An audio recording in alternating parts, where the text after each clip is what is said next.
भगवान ने जलती हुई जो अग्नि रात को बुझ गई, सुबह भगवान ने जो है अग्नि को प्रकट कर दिया चूल्हे में। और जब चूल्हे में अग्नि प्रकट हुई तो दूध उफन गया। मैया की परीक्षा हो रही है कि ये ब्रह्म की सेवा पूजा में रहेगी कि भागेगी छोड़ के काम के लिए, दाम के लिए। मैया, अरे तेरा दूध उफन गया। जैसे ही माँ ने देखा कि दूध उफन रहा है, लाला को पटक दिया और भाग करके चूल्हे के जाकर पात्र को उठाई। उंगलियां जल गई तो दूध भगोना गिर गया, दूध फैल गया। और इधर मैया का दूध फैला और उधर भगवान ने दही चलाने वाली चलामनी को पैर से लुढ़का दिया। यहां दही दूध फैल रहा मिला, पूरे आंगन में महाराज तालाब बन गया दूध दही का। मैया बड़ी जोर से नाराज हो गई। अरे नालायक, गोपियां जो कह रही, शिकायतें कर रही, वो सच निकली। तू तो घर में नहीं माना तो गोपियों की यहां कैसे मानेगा। मैया ने हाथ में छड़ी उठा ली, कान्हा को पकड़े और मारे। भगवान आगे आगे भागे और मैया पीछे पीछे भाग रही है। यद दंडम कृता तत्पयार पुत्रम। मैया ये बताना चाहती है संसार के लोगों को, छोटा बालक अगर ऐसे उत्पात करता है तो उस बालक को दंड देने के लिए डराना जरूरी है। मारो मत, लात मत मारो, घूसा मत मारो, थप्पड़ मत मारो, पर उसे डराओ। तो कैसे डराएं? तो कहा दूर से डंडा लेकर के जैसे पशु के सामने खड़े हो जाते हैं और डर के मारे वो दूध दे देती है, ऐसे ही बालक को डराना चाहिए। पर कुछ माताएं डराती तो है नहीं, सीधा ही मार देती हैं, छोरा की नक्की चलवा दें और फिर खुद ही लिए फिरे हॉस्पिटल में।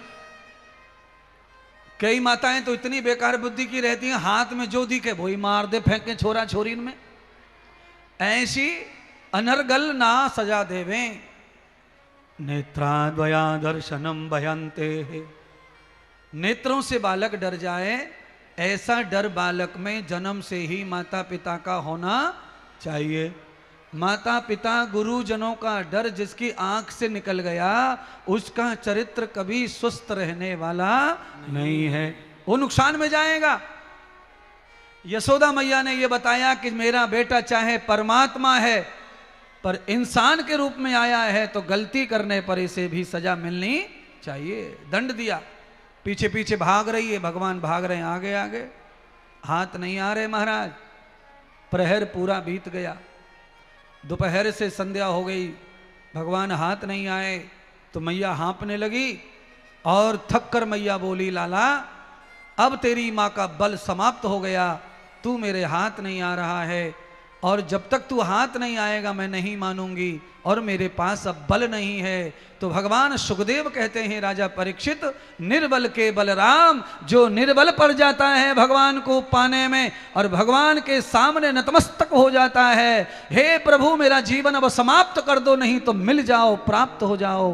परमात्मा जीवन समाप्त नहीं करते, प्राप्त हो जाते हैं। ठाकुर जी मैया के हाथ में आ गए, ले मैया मैं पकड़ में आ गया, तू पकड़ ले। अब मैया बांधने लगी लाला को उखल से, बांधते बांधते थक गई, रस्सियां कम पड़ गई। अरे रे रे रे रे रे रे रे, ब्रह्म को कैसे बांधोगे शक्ति से? कौन है दुनिया में जो परमात्मा को शक्ति से बांध ले? रस्सियों के बंधन में भगवान कैसे आएंगे? मैया यहां भी नतमस्तक हो गई। लाला तू तो है देखने में छोटा, पर सारी गैयन की रस्सियां समाप्त हो गईं। अब घर में तनक भी रस्सी नहीं बची है और तू बंध नहीं रहा है। मैया ने कहा मेरा धन खर्च हो गया, खत्म हो गया। तो भगवान ने अपना पेट छोटा कर लिया, अंदर कर लिया पेट, और अंदर पेट कर लिया तो 2 अंगुल की ही रस्सी छोटी पड़ रही थी, बंध गए भगवान, मैया के बंध में आ गए। तात्पर्य यह है कि ना ही भगवान को धन से बांधा जा सकता है और ना ही शक्ति से, बल से। भगवान को बांधने का तरीका अगर कुछ है दुनिया में तो वो एक ही तरीका है कि आप भगवान के चरणों में समर्पित हो जाइए, निर्धन निर्बल हो जाइए, तो भगवान तुम्हें प्राप्त हो जाएंगे। याद रखिए, बहुत ज्यादा धनवान जो लोग हो जाते हैं वो कथा में आते नहीं है, ये ध्यान रखना। ज्यादा धन व्यक्ति को कथा में आने नहीं देता है। ज्यादा बड़ी प्रतिष्ठा भी कथा में आने नहीं देती है व्यक्ति को। प्यारे बंधुओं, आप सरल सामान्य लोग हैं, इसीलिए कथा में आप आए हैं। आपको रिश्ते भी निभाने, लोगों से आपस में रिश्ता भी समझना है, समाज को भी चलाना है। तो आप कथा सुनने नहीं भी आए होंगे तो भी आए हैं, क्योंकि आप सामान्य हैं। ज्यादा बड़ा व्यक्ति कथा में नहीं आता है। क्यों? माया उसके जीवन में बड़ी दीवार बन के खड़ी हो जाती है। वो सत्कर्म नहीं करने देती। क्यों नहीं करने देती? क्योंकि अगला जन्म उसे देगी और उससे पन्नी बिनवाएगी रेल के किनारे। ये पक्का समझ के चलो कथा में। जितना ज्यादा धनवान कोई हो जाता है, उसके धर्म कर्म सब रुक जाते हैं, प्रोटोकॉल के माध्यम से भी रुक जाते हैं, बड़मपन ज्यादा आने से भी रुक जाते हैं, तो उसका अगला जन्म खराब ही होता है। इसीलिए मैंने कल कहा था कि जितना ज्यादा बड़ा हो जाए, जितना ज्यादा बलवान हो जाए, जितना ज्यादा फलदार हो जाए, जितना ज्यादा फूलदार हो जाए, पेड़ जिस तरह से लदबदा जाता है और झुक जाता है, ऐसे ही आपको उन्नति अगर हाथ दे, साथ दे, तो आपको झुकने वाला ही बनना चाहिए। नित्य झुकते जाओ, झुकते जाओ, झुकते जाओ। बड़ा लाभ प्राप्त होगा, उससे बड़ा सम्मान होगा। आप ध्यान करिए बंधुओं,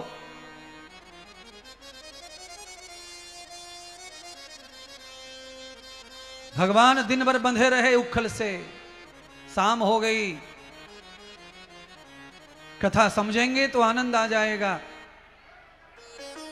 क्यों बंधे भगवान?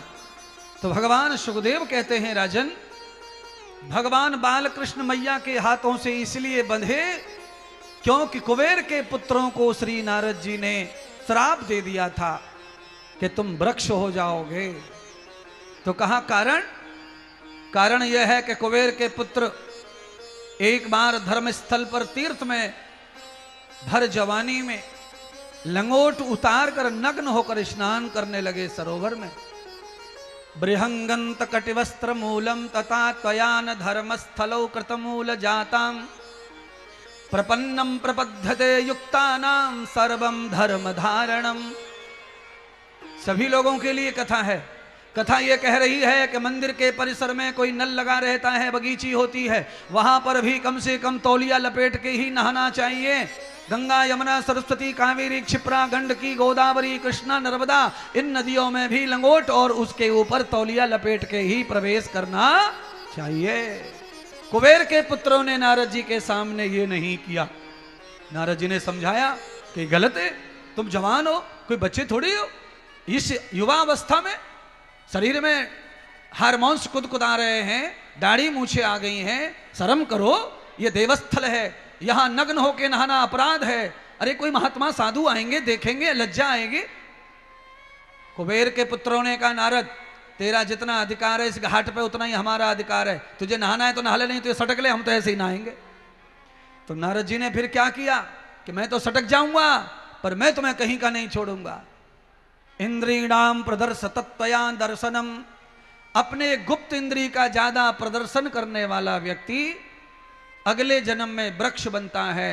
उसकी समस्त इंद्रियों को भगवान नष्ट कर देते हैं। तो भैया, पेड़ बनना अच्छी बात नहीं है महाराज। कुल्हाड़ी चले पेड़ पे, नेक खेत में आ जाए डाल तो ट्रैक्टर बाद में चले, पहले कुल्हाड़ी से जो डाल है उतार दियो लल्लू ने, साइड में धर दे, साइलेंसर गिर जाएगो। तो आप ध्यान कर लो क्या हो सकता है अगले जन्म में। इसीलिए इस जन्म में अपनी गलतियों को सुधार लोगे तो अगले जन्म में सेफ हो जाओगे। और गलती नहीं सुधरी तो फिर अगले में कोई आने वाला नहीं है। अकेले ही भोगना है, कोई आएगा नहीं। पूरी जिंदगी कमाई खाएगी पत्नी, पर साथ में आने वाले नहीं है। पूरी जिंदगी चूस जाएंगे इधर के उधर के लोग, पर अकेले ही निकलना है और अकेले ही झेलना है यमराज और यमराज के दूतों को। आप कह रहे महाराज कथा सुना रहा है कि डरा रहा है? डरा रहा हूं। जो डर गया, कहावत है जो डर गया सो मर गया, पर मैं कहता हूं जो डर गया सो बच गया। आपको बंदूक से डर लगना चाहिए, आग से डर लगना चाहिए, ट्रक से डर लगना चाहिए, रेल से डर लगना चाहिए, भगवान से डर लगना चाहिए, माँ से डर लगना चाहिए, और पाप से डर लगना चाहिए, और बाप से डर लगना चाहिए, तो तुम बचोगे, मरोगे नहीं। पर हो क्या रहा है, आदमी पाप से डरता न बाप से डरता, इसीलिए मरता जा रहा है, मरता जा रहा है, मरता जा रहा है।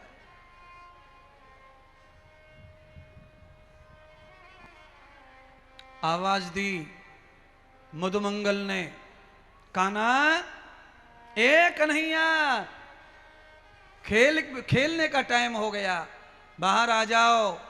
कृष्ण कहते हैं माधव, आज मैं आ नहीं सकता खेलने के लिए, तुम जाओ खेलो। आज मेरी मैया ने मुझे सजा दी है, आज मैं तुम्हारे साथ नहीं खेलूं, मुझे बांध दिया है, मैया ने सजा दी है, और मैं मैया की सजा और आज्ञा को नहीं तोड़ूंगा। अर्थात मैं आप सबको बताना चाहता हूं, जो बच्चा अपने माता पिता की दी हुई सजा को याद रखता है, वो दोबारा कर्मकांड खराब नहीं करता। और जिस बच्चे को बेशर्माई आ गई है पिटने कुटने की, पता ही नहीं है, कल पिटा और सुबह भूल गया, इस बच्चे से आप समझ जाओ कि ये बच्चा कभी रोटी देने वाला नहीं है, ये हॉस्पिटल ले जाने वाला नहीं है, ये मुड़ के देखने वाला नहीं है। बस हो गया काम।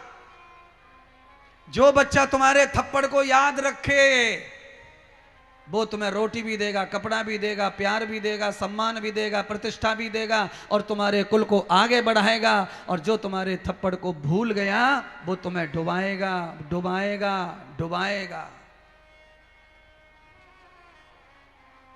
सरकार ने कानून बना दिया है बच्चों को नहीं मारने का, उसकी वजह से बच्चे 12-14 साल की उम्र में ही आंखें दिखा रहे माँ बाप को, टीचर को।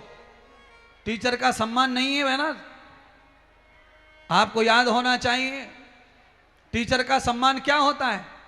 महाराज, हम जब छोटे थे, हमें पढ़ाने वाले माँ साहब अगर पैंट में दिख जावे हमारी गांव में पैंट में, तो फिर बड़ा मुश्किल है कि उस गली से भी गुजर जाए कोई जहां माँ साहब खड़ा है। इतना भय, इतना डर, उस डर के कारण न जाने कितने अपराध होते, वो अपराध नहीं हुए, न जाने और कितनी बुराई आती जीवन में, वो नहीं आई। अब डर नहीं है टीचर का, अब तो टीचर और स्कूटर पे, टीचर और स्टूडेंट दोनों एक ही गाड़ी पे घूम रहे, टीचर ही ले जावे, टीचर ही छोड़ जावे, क्योंकि उम्र का तकाजा है टीचर में और विद्यार्थी में, अब उम्र का कोई ज्यादा फर्क नहीं बचा है। साहित्य बदल गया, संस्कार बदल गए, कणाद गौतम वशिष्ठ की संस्कृति खत्म हो गई और दुष्ट मैकाले की संस्कृति आ गई स्कूल में। मैकाले ने संस्कृति स्कूल में डाल दी है। पूरे भारतवर्ष में 1885 में राक्षस आया था मैकाले, अंग्रेजों के काल में भारत पे शासन करना चाहता था, पर यहां उसने देखा कि भारत में लोग बिना शादी के भी रहते हैं और बुरे काम भी नहीं करते। कोई महिला विधवा हो गई, दोबारा शादी नहीं करती, ब्रह्मचारी रह लेती है। यहां कोई बच्चा पढ़ने जाता है तो गुरुकुलों में रह करके आजीवन ब्रह्मचारी रहकर पढ़ लेता है। यहां किसी पुरुष को नारी नहीं चाहिए और किसी नारी को पुरुष नहीं चाहिए। ऐसे देश को जीतना बहुत कठिन है। यहां का चरित्र पहले बिगड़ेगा तब ये देश समाप्त होगा। मैकाले ने चरित्र बिगाड़ने की शिक्षा डाल दी और वो शिक्षा आज पढ़ाई जा रही है। इसीलिए चरित्र समाप्त हो गया तो भारत भी समाप्ति की ओर है। एक बच्चे के पास में कुछ नहीं है महाराज। क्यों नहीं है? शिक्षा के कारण नहीं है। सबको मैकाले की शिक्षा पढ़ा रही सरकार, उसको बढ़ा रही है। गुरुकुलों की शिक्षा समाप्त होने के कारण आज ये नौबत आ गई कि बच्चे मार रहे हैं, कूट रहे हैं, माँ बाप को गालियां दे रहे हैं, दादी को लात मार के पटक जाते हैं खटोला में। ये सिर्फ और सिर्फ मैकाले की शिक्षा संस्कार का प्रभाव है।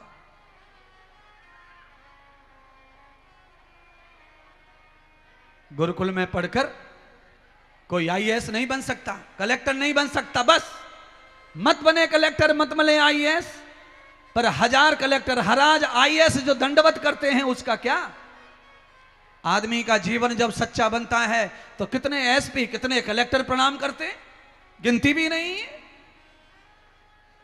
कितने नेता दंडवत करते हैं, गिनती नहीं है महाराज। क्यों? आवश्यकता यह नहीं है कि आप कलेक्टर नहीं बने, आवश्यकता यह है कि कलेक्टर एक बार नहीं 100 बार मत बनो, पर एक बार इंसान बन करके दिखाओ। जो इंसान बन गया वो राम के बराबर हो जाता है।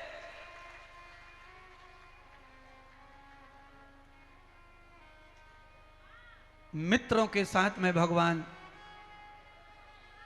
खेल खेले।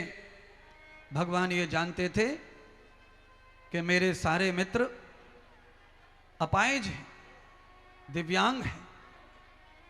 भगवान के मित्र कैसे थे बंधुओं, जरा वो भी कथा सुन लो। आप सबको बताने की जरूरत है इस कथा की। भगवान भगवान है, वो भगवान नहीं भी थे तो भी वो नंद बाबा के बेटा हैं। गांव के सबसे बड़े पैसे वाले के बेटा थे नंद बाबा। उनके घर में कृष्ण है। बड़े घर का बेटा गरीब लोगों से भी मित्रता करे, ये भगवान कह रहे हैं। अमीरी आने पर गरीबी को ना भूलें और गरीब मित्रों को ना भूलें, और कोशिश करें कि मित्र गरीब ही रहें पर दिल वाला चाहिए, आत्मा वाला चाहिए। भगवान ने कैसे मित्र बनाए? बालकपन में लंगोटिया यार जिनको कहते हैं, कनेटा, लंगड़ा, लूला, अपाहिज, गूंगा, गांव में जिनके साथ कोई बच्चा खेलता नहीं था, भगवान उनके साथ खेलते थे। ये परमात्मा की लीला है।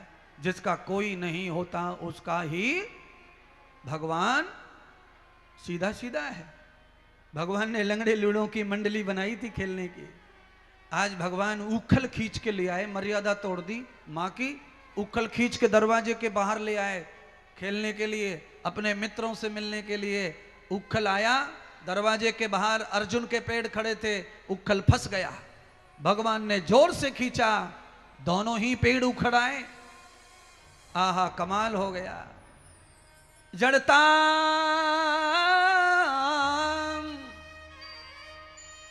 चेतनम द्वयार रूप सखाना बृहदो मंगलम पुरुषस्य युक्ताम आवार आवरण प्रभान रूप। पेड़ की जड़ें उखड़ी और पेड़ की जड़ों में से दो परम पुरुषों का आगमन हुआ। पेड़ में से दो पुरुष पैदा हो गए महाराज। कैसे पैदा हो गए? पेड़ में से ना निकले आए जैसे बबूल उखाड़ी और गुड्डू पैदा हो गो, ऐसी बात ना है।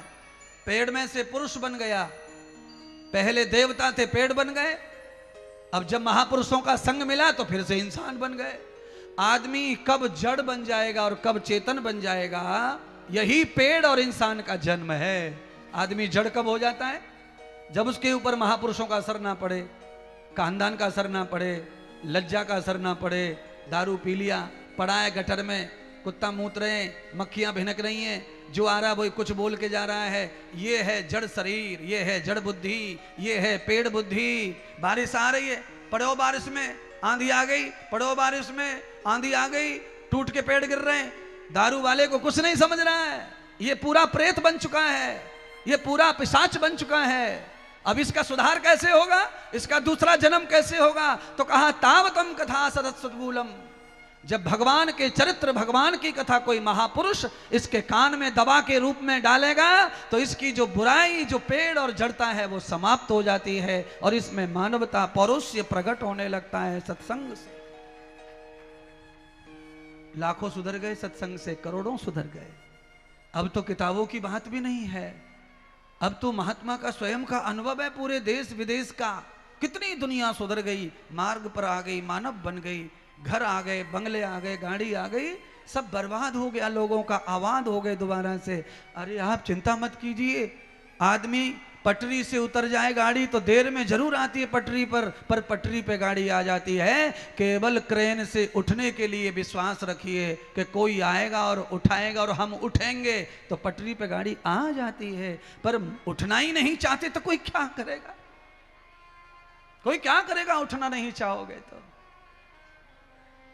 रास्ता बदल लिया, ऋषि मुनियों को समझ लिया और जीवन की सच्चाई और झूठ को समझ लिया तो आप भी समाज में से कहां पहुंच जाएंगे देखते देखते आंखें हैरान हो जाती है महाराज। आदमी जब सुनता है, आदमी को जब लगता है कि कौन है वो इंद्रदेव, तो कहा ये हमारे गांव को छोरा है। जब हमारे गांव को छोरा कहे और इंद्रदेव यहां, अच्छा, तो ये आंखें फट गई। क्यों फट गई? आदमी को जब ऋषियों के सिद्धांत समझ में आते हैं, सच क्या है और झूठ क्या है वो समझ में आता है, तो सच्चे की खोज में निकल पड़ता है। तो सच्चाई के साथ में सूर्य चंद्रमा की तरह चमकने वाला, बढ़ने वाला इंसान ही बनता है, कोई और नहीं है। तुम में से कोई एक है जो चंद्रमा बनेगा, सूरज बनेगा, आकाश बनेगा। तुम में से कोई एक है जो खुद डूबेगा और दूसरों को भी डुबाएगा। आदर्श, ओ भैया लाला पानी वारे, शांति का दान दो बेटा, पानी का जरा ध्यान रखो। कई बार हो गया भगवान के स्पर्श से कुबेर के दोनों पुत्र दोबारा से जन्म प्राप्त हो गए।